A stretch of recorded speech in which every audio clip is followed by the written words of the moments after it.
So how to be happy?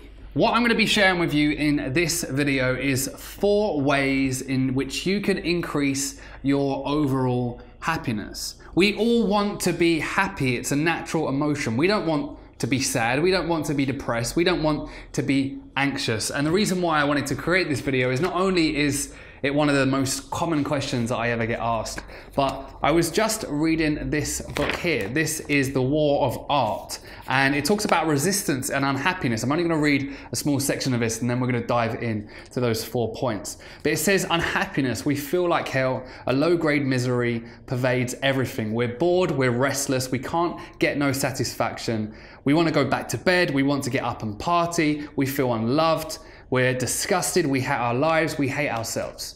That isn't the greatest way to experience life, is it? It's the horrible emotion, being sad, being unhappy. So actually increasing our happiness is very, very important. And it goes on to say a John Lennon song where it says, well, you think you're so clever and classless and free, but you're all fucking peasants as far as I can see. So happiness, let's talk about it. 4 points, 4 ways in which you can increase your overall happiness. Now, number 1, and I want to share some personal experiences for all 4 of these points, is acceptance. So accepting your current life. And sorry about my 4-year-old handwriting. Accepting. When we're grateful for what we have and we're not focusing on what we want, you're going to find that your levels of happiness is going to increase. When you're forever wanting, when you're forever spending time thinking about the things, the experiences, the life that you want, and you're not focusing on accepting what you already have, you're going to find yourself in an unhappy mood. It's crazy how much we have to be grateful for. We take so much for granted, and I've truly realized this. After losing my dad to suicide, I realized this. I just saw how life can be taken from us because of mental illness, because of depression. My dad lived a very ordinary life, a very, what I thought, fulfilled life. He was saving for an early retirement at 50. He worked every single day. You know, I thought he was happy, but he obviously wasn't. He broke down, had a very deep depression, and within a few weeks attempted to take his own life for the first time. My brother's accident as well has helped me realize how much I do have to be grateful for. I see him, I see other patients as well, all recovering from brain injuries. And I think to myself, how lucky am I to be able to just move, to be able to just remember what I had for dinner last night, to be able to just communicate the way that I want. So start accepting what you have got rather than focusing on wanting other things, other materialistic items.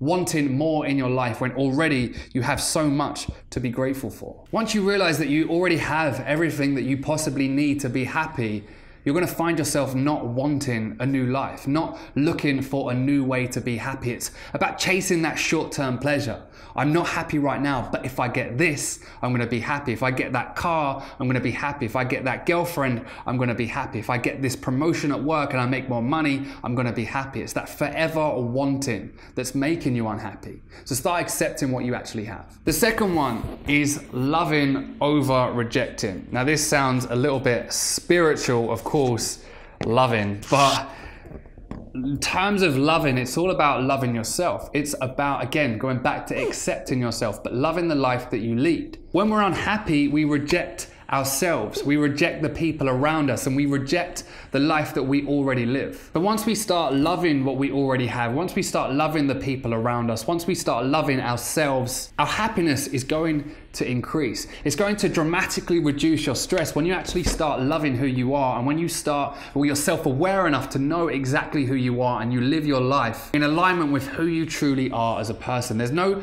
reason for you to be fake. There's no reason for you to compare to others on social media and consistently put yourself down. There's no reason for you to continue to compare yourself and forever feel like you're not good enough, because you are. And remember that love will always lead to hope. I truly believe that depression and why suicide rates are so high is because they feel like they have no hope. When I was depressed, when I was suffering, and the most I ever have, it was because I didn't have any hope. I felt like I wasn't loved. But a lot of me feeling like I wasn't loved was simply the fact that I wasn't loving myself. It doesn't make you arrogant or egotistical if you don't worry what people think, you dress to please you do things to please you, and you're not consistently looking for the approval of others. Number 3, it's choosing to live rather than exist.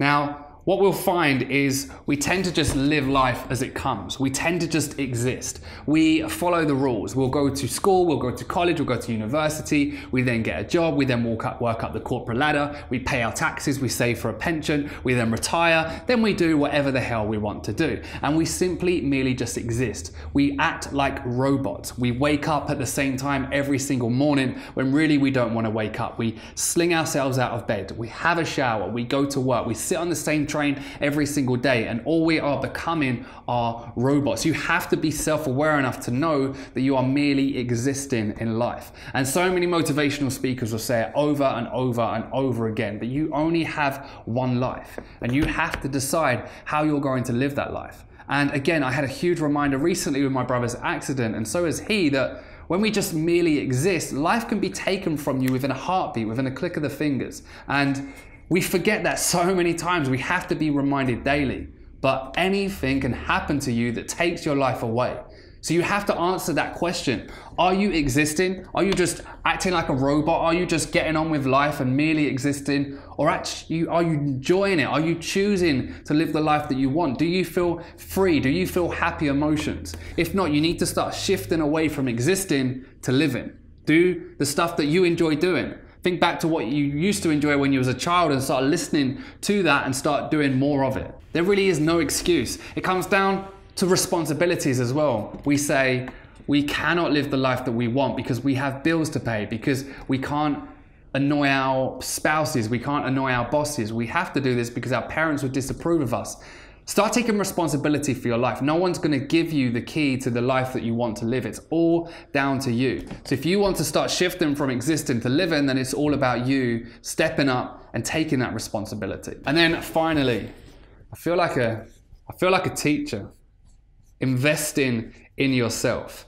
Now, again, investing in yourself is one of the best things that you can do to increase your happiness, but it's also one of the hardest things because we feel like investing in ourselves is selfish. We're consistently worrying about others around us. Now, I always say, when you become a parent, when I became a dad, it was very hard for me to still put myself first. But if I don't put myself first, if I don't care for myself, if I don't love myself, if I'm not happy, how can I care for my sons? How can I make them happy?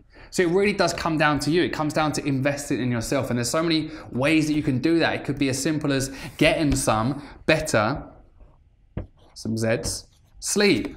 All it is, maybe get some better sleep. It could be exercise, it could be read more, it could be do the stuff that you enjoy doing, it could be learning, it could be picking up a passion. Maybe it's an instrument, maybe it's a language, maybe you enjoyed photography when you was younger. Pick it up and start using that passion. Start doing more of it. You have to invest in yourself, invest in your own happiness, because the truth of the matter is this: no one is going to make you happy. It's up to you to make yourself happy. So hopefully, guys, you enjoyed this video, how to be happy. A few points. This is what, this helped me in particular as well. Accepting what you have, being grateful, loving yourself, loving others, loving your life rather than just rejecting it. Live instead of exist, and then also invest in your own happiness, invest in you. If you enjoyed this video, please let me know in the comments below. Share this video with someone if you feel like they'll enjoy it. And don't forget, if you're watching this on YouTube, please subscribe to the channel. I'll see you all in a video very soon. Remember, smile.